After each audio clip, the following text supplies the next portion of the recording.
చదువుతాను ఆ మాటను బాగా వినాలి మీరు. చెవులు ఉన్నాయి కదా మీ అందరికీ? ఉన్నాయా? ఉన్నాయి కదా? తప్పకుండా బాగా వినండి. మత్తయి సువార్త 8వ అధ్యాయం 17వ వచనం. ఆయన మాట వలన దయ్యములను వెళ్ళగొట్టి రోగులనెల్లను స్వస్థపరిచెను. అందువలన ఆయనే మన బలహీనతలను వహించుకొని మన రోగములను భరించెనని ప్రవక్త అయిన యెషయా ద్వారా చెప్పబడినది నెరవేరెను. హల్లెలూయా. యేసయ్య నామమునకే మహిమ కలుగును గాక. బాగా వింటున్నారా? మన బలహీనతలన్నిటినీ ఆయనే వహించుకున్నాడంట. మన రోగములన్నిటినీ ఆయనే భరించాడంట. ఎక్కడ? సిలువలో. యేసుక్రీస్తు ప్రభువారు సిలువలో మన రోగములన్నిటినీ ఆయనే భరించాడు. మన బలహీనతలన్నిటినీ ఆయనే వహించుకున్నాడు. నేను చాలాసార్లు చెప్పాను మీకు. 1 పేతురు 2:24లో ఆయన పొందిన గాయముల చేత మీరు స్వస్థత నొందితిరి. ఏం పొందారంటమ్మా? స్వస్థత. ఆయన అంటే ఎవరు? యేసు ప్రభువారు. యేసు ప్రభువారు పొందినటువంటి గాయముల ద్వారా మనము స్వస్థత పొందాము. యేసు ప్రభువారే నిశ్చయముగా మన రోగములను భరించాడు. నిశ్చయముగా మన రోగములను ఆయనే వహించుకున్నాడు. నిశ్చయంగా మన బలహీనతలన్నిటినీ ఆయనే వహించుకున్నాడు. మన బలహీనతలను, మన రోగములను, మన గాయములను. వింటున్నారా? అందరు చెప్పండి. గాయములను, రోగములను, బలహీనతలను. గాయములను, రోగములను, బలహీనతలను. గాయములను, రోగములను, బలహీనతలను ఎవరు వహించారు? యేసు ప్రభువారు. ఎవరు భరించారు? యేసు ప్రభువారు. ఎవరు గాయాలు పొందారు? యేసు ప్రభు. గాయాలు యేసు ప్రభు పొంది సిలువలో మనకేమిచ్చాడు? స్వస్థతనిచ్చాడు. రోగమును ఆయన భరించి మనకేమిచ్చాడు? యేసు ప్రభువారు ఆరోగ్యమును ఇచ్చాడు. రోగము ఆయన భరించాడు, ఆరోగ్యమును మనకిచ్చాడు. తర్వాత మన బలహీనతలను ఆయనే వహించాడు. మన బలహీనతలను ఆయనే వహించాడు. ఈరోజు మనలను బలవంతులుగా చేశాడు. హల్లెలూయా. శక్తివంతులుగా చేశాడు. బలహీనులమైన మనలను బలవంతులుగా చేశాడు. శక్తిహీనులమైన మనలను శక్తివంతులుగా చేశాడు. ఎంత గొప్ప దేవుడు అండి ఆయన! ఎంత గొప్ప దేవుడు! మన రోగమును ఆయనే భరించాడు, మన బలహీనతలను ఆయనే వహించాడు, మన యొక్క గాయములను ఆయనే పొందాడు. ఈ 3 కూడా ఆయనే భరించి ఇప్పుడు మనకు ఏ శిక్షా విధి లేకుండా చేశాడు. హల్లెలూయా. రోమా 8:1 ఏం రాయబడింది? క్రీస్తునందున్న వారికి ఏ శిక్షా విధి, ఏ శిక్ష లేదు. నమ్ముతున్నారా? నమ్మండి. క్రీస్తులో గనక నువ్వు ఉంటే నీకు ఏ శిక్షా విధి ఉండదు. అయితే క్రీస్తులో ఉండాలి. క్రీస్తులో ఉన్నావా లేదా అనేది ఒక్కటి నువ్వు చూసుకోవాలి. నేను ప్రభువులో ఉన్నానా లేదా? లోకంలో ఉన్నానా? ప్రభువులో ఉన్నానా? ఇదొక్కటి చూసుకోవాలి మీరు. ప్రభువులో గనక ఉంటే మీకు ఏ శిక్షా విధి ఉండదు. ప్రభువులో లేకుండా లోకంలో ఉంటే మీకు అన్ని శిక్షా విధులు ఉంటాయండి. ప్రతిదానికి శిక్ష ఉంటుంది. కానీ క్రీస్తులో ఉన్న వారికి ఏ శిక్షా విధి ఉండదు. ఎందుకంటే మన పాప శిక్షను ఆయనే భరించాడు. హల్లెలూయా. మన పాపముల నిమిత్తము ఆయనే సిలువమానుకు అప్పగించబడ్డాడు. మన పాపముల నిమిత్తము మనము పాప విషయములో చనిపోయి నీతి విషయములో బ్రతుకున్నట్లుగా ఆయనే సిలువమానుకు అప్పగించబడ్డాడు. హల్లెలూయా. యేసు ప్రభువారు సిలువలో వేలాడవేయబడుట వలన, సిలువలో నలగొట్టబడుట వలన, సిలువలో రక్తము కార్చుట వలన, సిలువలో ఆత్మార్పణ చేసుకొనుట వలన ఎన్నో ఆశీర్వాదాలు మనకు అనుగ్రహించబడ్డాయని. దరిదాపుగా 15 రకాల ఆశీర్వాదాలను గురించి నేను మీకు చెప్పాను. దాంట్లో ప్రధానంగా మనం చూసాం కదా, ఇప్పుడు ధ్యానిస్తూ ఉన్నాం స్వస్థత.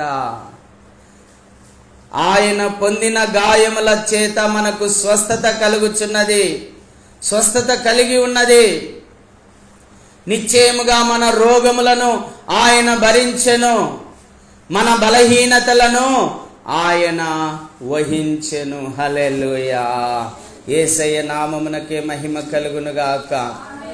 చూడండి, లూకాసు వార్త 13వ అధ్యాయము, లూకాసు వార్త 13వ అధ్యాయము 10వ వచనం నుంచి నేను చదువుతూ ఉన్నాను, శ్రద్ధగా ఆలకించండి.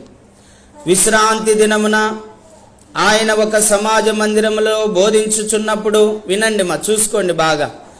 విశ్రాంతి దినమున ఆయన ఒక సమాజ మందిరములో బోధించుచున్నప్పుడు 18 ఏండ్ల నుండి బలహీనపరచు దయ్యము పట్టిన ఒక స్త్రీ అచ్చట ఉండెను. ఆమె నడుము వంగిపోయి ఎంత మాత్రము చక్కగా నిలవబడలేకుండెను.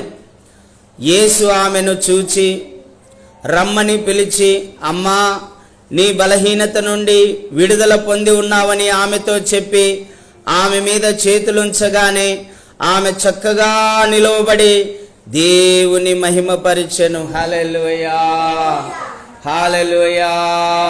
యేసయ్య నామమునకే మహిమ కలుగునుగాక. గత వారంలో మనం చూసాం, ఆయన ఎన్నేళ్ల నుంచి పడి ఉన్నాడు స్వస్థత లేకుండా. గత వారంలో చెప్పుకున్నాం కదమ్మా. ఎన్నేళ్ల నుంచమ్మా? అందుకే గుర్తుపెట్టుకోవాలి మీరు అమ్మ, మీరందరూ 38 సంవత్సరముల నుండి 38 సంవత్సరముల నుండి ఆయన బెతెస్దా కోనేరు దగ్గర పడి ఉన్నాడు. ఆయనకు స్వస్థత దొరకలేదు, కానీ యేసు ప్రభువే వచ్చి స్వస్థపరిచాడు. హల్లెలూయా. ఇక్కడ 18 సంవత్సరముల నుంచి ఒక స్త్రీ అండి, సమాజ మందిరంలోనే ఉంది, దేవుని సంఘంలోనే ఉంది, కానీ స్వస్థత లేదు. వింటున్నారా? దేవుని సంఘంలోనే ఉంది, కానీ స్వస్థత లేదు. 18 ఏండ్ల నుంచి ప్రార్థనకు వస్తుంది, వెళ్తుంది, కానీ స్వస్థత కలగలేదు. కారణం ఏంటంటే ఒక దయ్యం ఆమెను పట్టింది. ఏం పట్టిందమ్మా? ఆ దయ్యము ఆమెను ఏం చేసింది?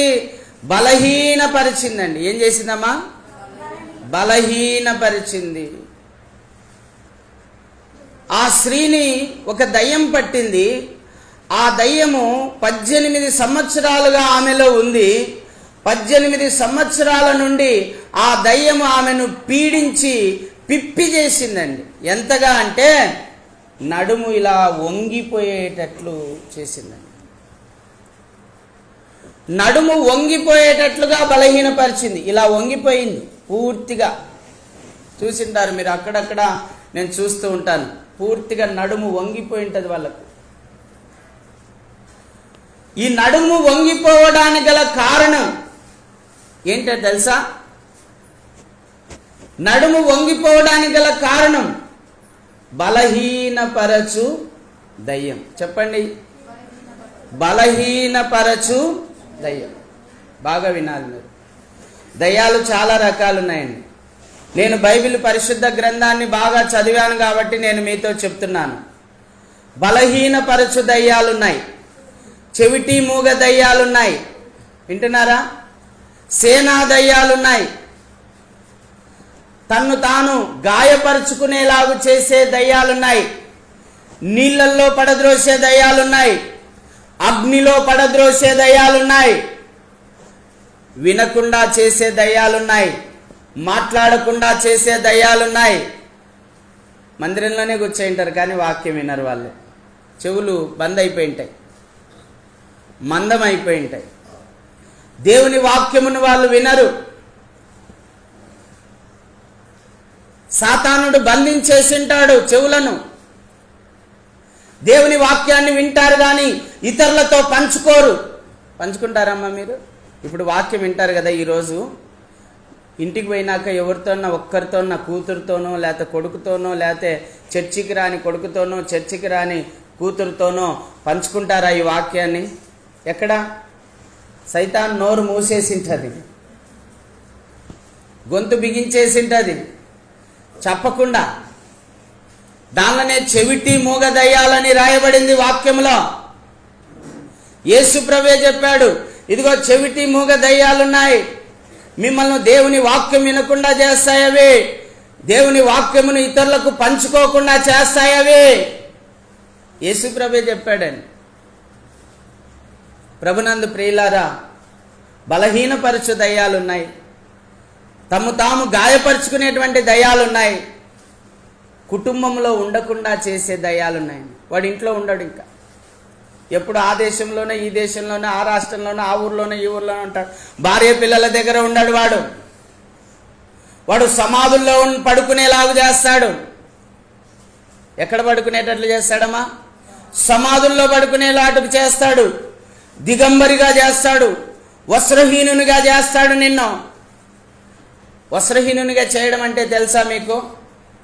దిగంబరిగా చేయడం అంటే ఏంటో తెలుసా? మీకున్న విలువలు లేకుండా చేస్తాడండి. వింటున్నారా? దిగంబరిగా చేస్తాడు వాడు. దిగంబరిగా చేయడం అంటే ఏంటో తెలుసా? మీకున్న విలువలు లేకుండా చేయడం. అంటే నిన్ను పాపంలో పడగొట్టి నీకు విలువ లేకుండా చేస్తాడు. నీ ద్వారా నీచమైన కార్యాలు చేయించి నీకు విలువ లేకుండా చేస్తాడు. నీ ద్వారా తప్పుడు కార్యాలు జరిగించి నీకు విలువ లేకుండా చేస్తాడు. నిన్ను దిగంబరిగా చేస్తాడు. నిన్ను బట్టలు లేకుండా చేస్తాడు. ఆ సమాధుల్లో పడుకోబెడతాడు. నడుము వంగిపోయేలాగా చేస్తాడు. చెవిటితనాన్ని కలగజేస్తాడు. మూగతనాన్ని కలగజేస్తాడు. ఎవరు? ఈ సైతానండి, ఈ దయ్యము, ఈ అపవాది. ఇక్కడ మనం చూస్తున్నాము, 18 సంవత్సరముల నుండి బలహీనపరచు దయ్యము చేత బాధించబడుతుందండి. ఈమె బాధించబడుతూ ఉంది. కానీ అక్కడ ఎవ్వరు స్వస్థపరిచే వాళ్ళు లేరండి. ఎవరు ఆ సమాజ మందిరంలో ఆమెను బాగు చేసి, ప్రభునందు ప్రియులారా బాగా గమనించండి, ఆమెను బాగు చేసే వాళ్ళు ఎవరు కనిపించడం లేదండి. అక్కడ చాలా మంది బోధకులు వస్తున్నారు, బోధించి వెళ్తున్నారు, కానీ స్వస్థపరిచే వాళ్ళు లేరు, బాగు చేసే వాళ్ళు లేరు. చూడండి, ఆ సమాజ మందిరంలోకి యేసుప్రభు వచ్చాడండి. యేసుప్రభు రాగానే ఆయనకు వాక్యం చెప్పే అవకాశం ఇచ్చారు. అక్కడ యేసుప్రభు వారు ఆ సమాజ మందిరంలో నిలబడి వాక్యం చెప్తూ ఉన్నాడు. వాక్యం చెబుతూ ఉన్నప్పుడు ఆ నడుము వంగిపోయినటువంటి స్త్రీ చిన్నగా నడుస్తూ ఆయన ఎదుటకు వచ్చింది. హల్లెలూయా. 18 సంవత్సరాలుగా బలహీనపరచు దయ్యము చేత బాధించబడుతున్నటువంటి ఆ స్త్రీ యేసు ప్రభు ఎదుటకు వచ్చిందండి. అమ్మా, బలహీనత. అందరూ చెప్పండి ఒకసారి, బలహీనత అనండి. ఈ దయ్యం గనక పడితే మనల్ని ఏదో ఒక బలహీనతలో పడగొడుతుందండి. వింటున్నారా? ఈ దయ్యానికి గనక మనం చోటిస్తే, అపవాది గనక చోటిస్తే, సైతానికి గనక మనం చోటిస్తే మనల్ని ఏదో ఒక బలహీనతలో పడగొడుతుందండి. ఏదో ఒక బలహీనత. ఏంటి ఆ బలహీనత అంటే, అమ్మా, ఒకనికేమో సిగరెట్, ఒకనికేమో గుట్కా, ఒకనికేమో సారాయి, ఒకనికేమో వ్యభిచారం, ఒకనికేమో దొంగతనం, ఒకనికేమో అబద్ధం, ఒకనికేమో మోసం, ఒకడేమో నీతిని అనుసరించడు, ఒకడు ధర్మంగా ప్రవర్తించడు, ఒకడు న్యాయంగా నడుచుకోడు. ఏదో ఒక పాపములో నిన్ను పడగొడతాడండి. చాలాసార్లు మీకు చెప్పాను.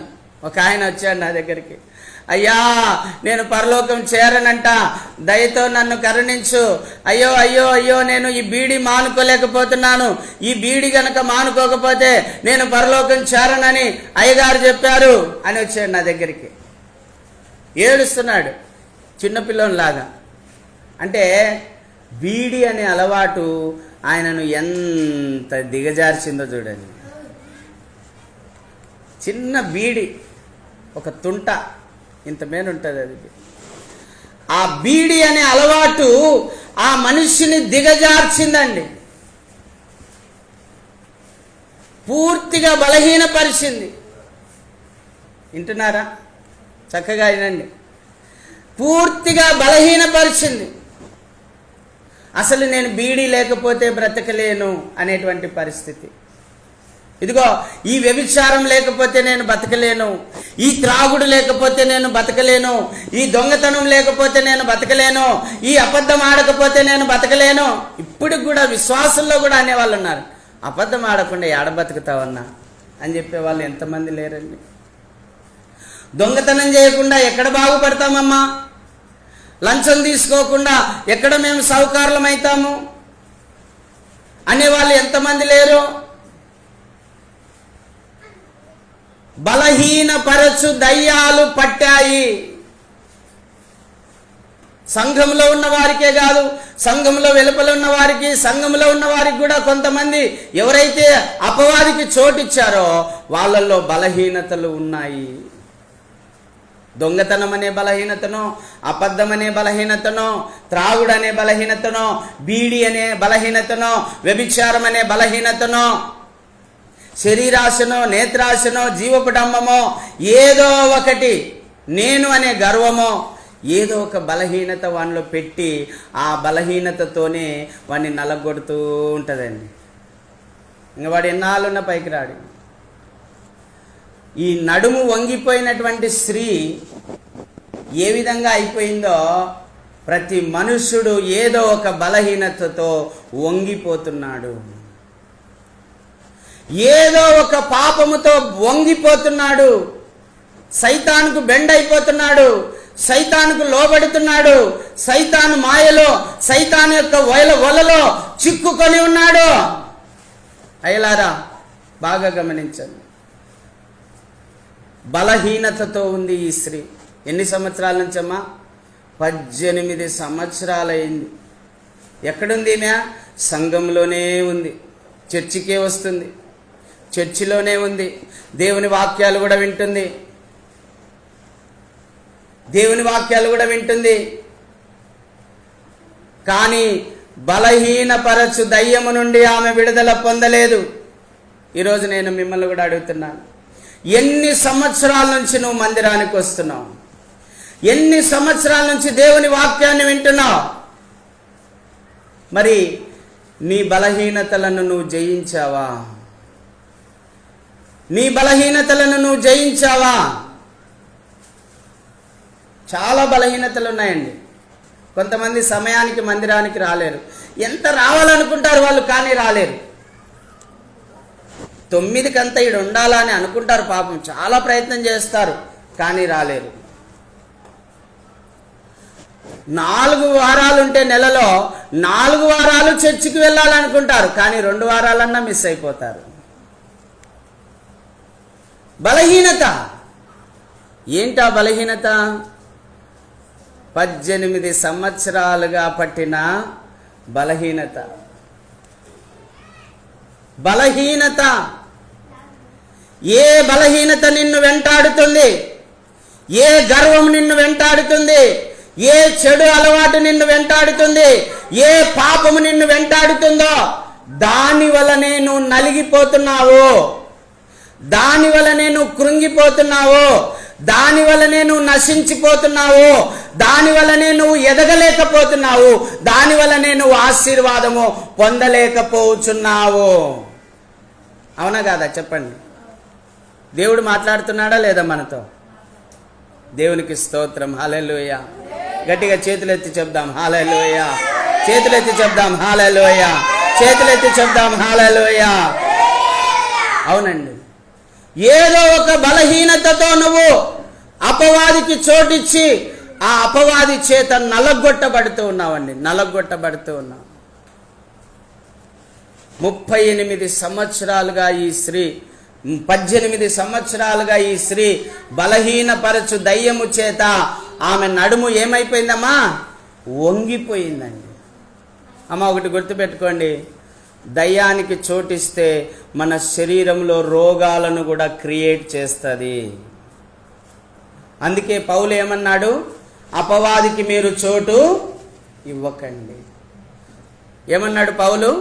పరిశుద్ధాత్మతో నింపబడి ఏమన్నాడు? అపవాదికి మీరు చోటు ఇవ్వకండి. అన్యజనుల ఆచారాలు మీరు అనుసరించకండి. వ్యర్థమైన పారంపర్య ఆచారాలు మీరు అనుసరించకండి. విగ్రహారాధన చేయకండి. దొంగిలించవద్దు, అబద్ధమాడవద్దు. అబద్ధానికి చోటిచ్చినా ఎవరికి చోటిచ్చినట్టు? అపవాదికి చోటిచ్చినట్టు. దొంగతనానికి చోటిచ్చినా ఎవరికి చోటిచ్చినట్టు? అపవాదికి చోటిచ్చినట్టు. వ్యభిచారానికి చోటిచ్చినా ఎవరికి చోటిచ్చినట్టు? అపవాదికి చోటిచ్చినట్టు. మోసానికి చోటిచ్చినా అపవాదికి చోటిచ్చినట్టే. అన్యజనుల ఆచారాలు అనుసరించిన అపవాదికి చోటిచ్చినట్టే. వ్యర్థమైన పారంపర్య ఆచారాలు అనుసరించిన వ్యర్థమైన పారంపర్య ఆచారాలు, వ్యర్థం అంటే పాతవి. మేము యేసుప్రభు నమ్మక ముందు అన్నీ చేసేవాళ్ళం. ఇంటి ముందర నుగ్గులు వేసేవాళ్ళం. ప్యాలిన్లు అనుకుంటే మంచిదే, యాంటీబయాటిక్ చల్లుకోండి ఏం పర్లే, కానీ నుగ్గులు వేయకూడదు. ఎక్కడ నొగ్గేస్తామో అక్కడ సైతాన్ వచ్చి కూర్చుంటుంది. మాంత్రికులు రతిపోసి నుగ్గేసి రతిపోస్తారండి, దాంట్లో కూర్చోబెడతారు దురాత్మను. నుగ్గులోనే కూర్చోబెట్టేది సైతాన్. అందుకే మా ఇంట్లో నుగ్గులు వేయడం మానేసినాం. యేసుప్రభు నమ్ముకోకముందు పెద్దలమాస చేసేవాళ్ళం, పెద్దలకు సాంబ్రాణి. వెంటనే వాక్యంలో రాయబడింది 1 కొరింథీ 10వ అధ్యాయంలో, ఆ వాక్యానుసారంగా దాన్ని మానేసినాం. అన్ని జనుల ఆచారములు మానేశాం. చాలామంది పండుగలు వస్తే వండుకొని నీకేముంది లేనా అని వండుకొని తింటుంటారు. లేదండి, మేము మానేసి కూడా 18 సంవత్సరాలు అయింది. హల్లెలూయా. అన్ని జనుల ఆచారములు మీరు ఆచరించకూడదు. అన్యజనుల ఆచారములు మీరు అనుసరించుట ద్వారా కూడా మీరు అపవాదికి చోటిచ్చిన వారవుతారు, మీరు సైతానుకు చోటిచ్చిన వారవుతారు. అంతే కదమ్మా. ఇప్పుడు ముద్ద ఉంది, ఆ ముద్దలోకి పులిసిన పిండి ఉంటుంది. ఆ పిండి కొంచెం దాంట్లో కలిపితే ఏమవుతుందమ్మా? ఆ ముద్దంతా పులిసిపోతుంది. కొంచెం చాలు మనం అపవిత్రులం కావడానికి, కొంచెం చాలు మనం అపవాది సంబంధులం కావడానికి. మనము దేవుని సంబంధులమా అపవాది సంబంధులమా అనడానికి కొంచెం చాలండి, కొంచెమే, ఎక్కువ అవసరం. దేవుని మూలముగా పుట్టినవాడు ఎన్నడును పాపము చేయడు, పాపము చేయువాడు అపవాది సంబంధి అని 1 యోహాను 5వ అధ్యాయము 16వ 17వ వచనములలో రాయబడిందండి. కొంచెం చోటిస్తే చాలు జ్వరపడతాడు. నేను ఒక మీటింగ్లో చూశాను, దైవ సేవకుడు, ఓ దురాత్మ, ఈ బిడ్డలోకి నువ్వు ఎందుకు ప్రవేశించావని అడిగితే, ఇదిగో ఈమె సీరియల్, పలానా సీరియల్ చూస్తూ ఉన్నింది, ఆ సీరియల్లో చూస్తూ ఉన్నప్పుడు నన్ను చూసి అలా ఉంటే బాగుంటుంది అని అనుకోయింది, అప్పుడే నేను ప్రవేశించానంటుందండి. ఎలా ఉంటే బాగుండాలనుకుందంట? ఆమెలాగా ఉంటే బాగుంటుంది అనుకుందంట. ఆమెలాగా లిప్టిక్, ఆమెలాగా మేకప్, ఆమెలాగా జుమ్కీలు, ఆమెలాగా హెయిర్ స్టైలు, ఆమెలాగా చీరలు. ఎప్పుడైతే ఆ మనసులో అనుకోయిందో ఏం ఎంటర్ అయిందమ్మా? ఒక దురాత్మ ఎంటర్ అయిపోయింది. అందుకే పౌలు చెప్తూ ఉన్నాడు, అపవాదికి చోటు ఇవ్వకండి, దురాశలకు చోటు ఇవ్వకండి, పేరాశలకు చోటు ఇవ్వకండి. దురాశ గర్భమును ధరించి పాపమును కనగా పాపము పరిపక్వమై ఏం గంటదంటమా? మరణము గంటదంట. మళ్ళొకసారి చెప్తాను వినండి. దురాశ గర్భమును ధరించి, ఇప్పుడు ఒక స్త్రీ గర్భం ధరించిందంటే గర్భం పెరుగుతూనే వస్తుంది. అలాగనే ఒక మనిషి పాపమును ధరించాడంటే ఆ పాపం పెరుగుతూనే వస్తుందా తరుగుతుందా? పెరుగుతుంది. ఆ పాపం పెరిగి పెరిగి పెరిగి పెరిగి ఏమవుతుంది? ఒక రోజున పాపము మరణముగా కంటది. హల్లెలూయా. మరణంగా మారుతుంది.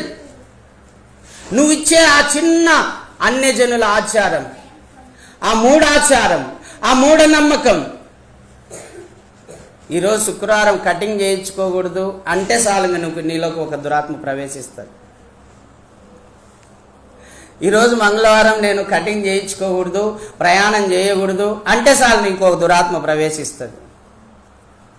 సౌలు అనుకున్నాడు దావీదును చంపాలనుకున్నాడు, వెంటనే ఒక దురాత్మ ప్రవేశించింది సౌలులోకి.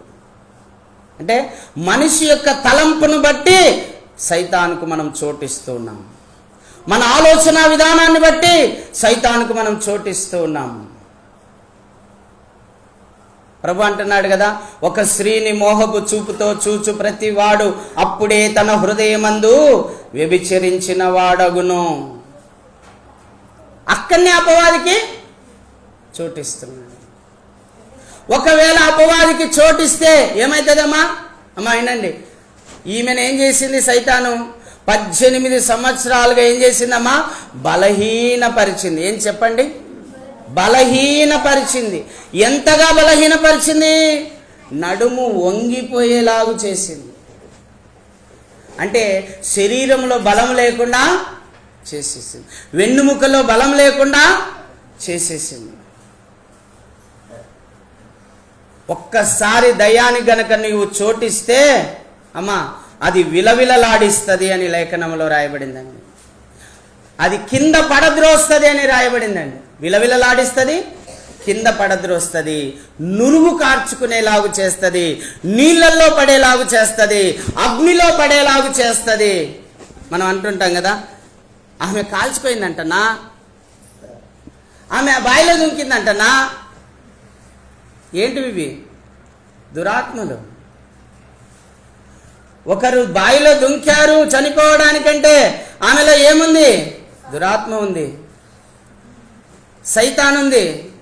ఆ సైతానికి ఎవరు చోటిచ్చారు? ఆమె ముందుగా చోటిచ్చింది కనుకనే వచ్చింది.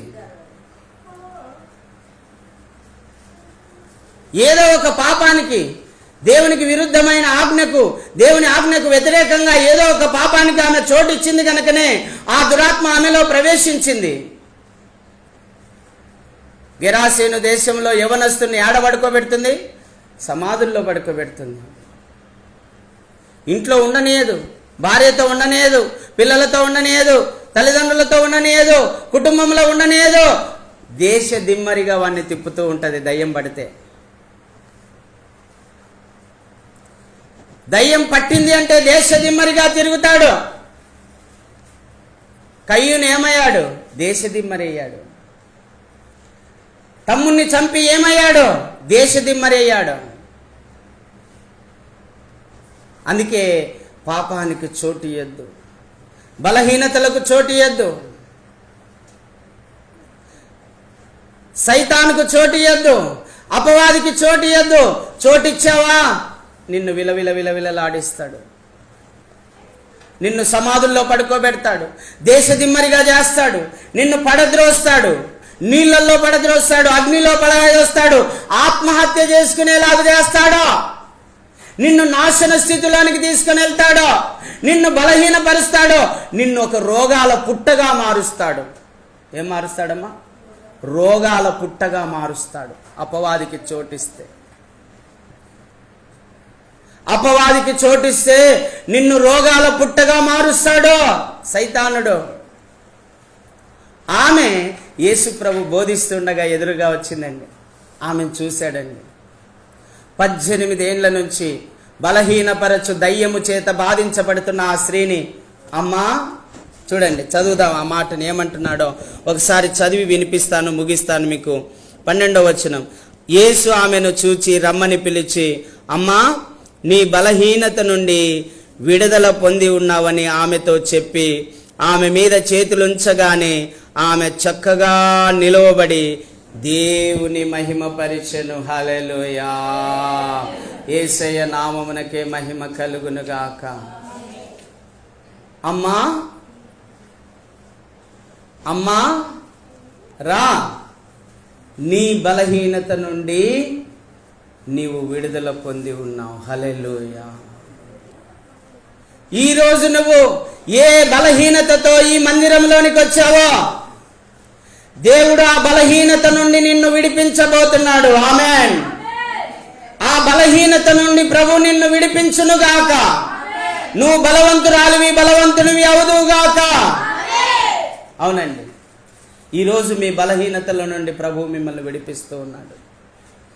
అది ఎటువంటి బలహీనత అయినా సరే, అది అసూయ అయినా, అది ద్వేషమైనా, అది కక్ష అయినా, అది విభేదమైనా, అది విమతమైన, అది కామకత్వమైనా, అది జారత్వమైనా, అది అపవిత్రత అయినా, అది దొంగతనమైన, అది అబద్ధమైన, అది మోసమైన, అది ఏదైనా సరే దాని నుంచి నిన్ను విడిపించడానికి ఆయన శక్తివంతుడైన దేవుడు. హల్లెలూయా. అది సైతానైనా, అది పాపమైనా, దాని నుంచి విడిపించడానికి యేసు ప్రభు శక్తివంతుడైన దేవుడు. హల్లెలూయా. ప్రభు అంటున్నాడండి, అమ్మా రా, ఈరోజు నువ్వు నీ బలహీనత నుండి నువ్వు విడుదల పొంది ఉన్నావు. హల్లెలూయా. యేసు ప్రభు వారు తన కుడి హస్తమును ఆమె తల మీద ఉంచాడు. యేసు ప్రభులో ఉన్న ప్రభావము, యేసు ప్రభులో ఉన్న మహిమ, యేసు ప్రభులో ఉన్న జీవము ఆమెలోనికి ప్రవేశించింది. వెంటనే ఆమె స్వస్థత పొందింది. హల్లెలూయా. వంగిపోయిన నడుము మరలా చక్కబడిందండి. హల్లెలూయా. ఆమె బలం పొందిందా లేదమ్మా? ఇప్పుడు యేసు ప్రభు ద్వారా బలము పొందింది. యేసు ప్రభు ద్వారా బలహీనత నుండి విడుదల పొందింది. యేసు ప్రభు ద్వారా స్వస్థత పొందింది. యేసు ప్రభు ద్వారా ఆ దురాత్మ నుంచి విడుదల పొందింది. హల్లెలూయా. అవునండి, యేసు ప్రభు దగ్గరికి వచ్చిన మనము దురాత్మల నుంచి విడుదల పొందుతూ ఉన్నాం, బలహీనతల నుండి విడుదల పొందుతూ ఉన్నాం, రోగముల నుండి విడుదల పొందుతున్నాం, వ్యాధుల నుండి, బాధల నుండి, సమస్యల నుండి విడుదల పొందుతూ ఉన్నాం. ఎవరైతే విశ్వాసంతో ఆయన దగ్గరికి వచ్చి ఆయన ఎదుట నిలబడతారో, ఆయన ఎదుట కూర్చుంటారో, ఆయన ఎదుట ఉంటారో, ఎవరైతే ఆయన ఎదుట పడతారో వాళ్ళకు తప్పక స్వస్థత కలుగుతుంది, వారికి తప్పక విడుదల కలుగుతుంది. వారు తమ బలహీనతల నుండి విడుదల పొందుతారు. హల్లెలూయా. దేవుడి వాక్యమును మన వినికిడిలో దీవించునుగాక. ఆమేన్. మోకరించండి, ప్రార్థన చేసుకుందాం. అందరూ కూడా మోకరించాలయ్యా. ప్రతి ఒక్కరు మోకరించండి.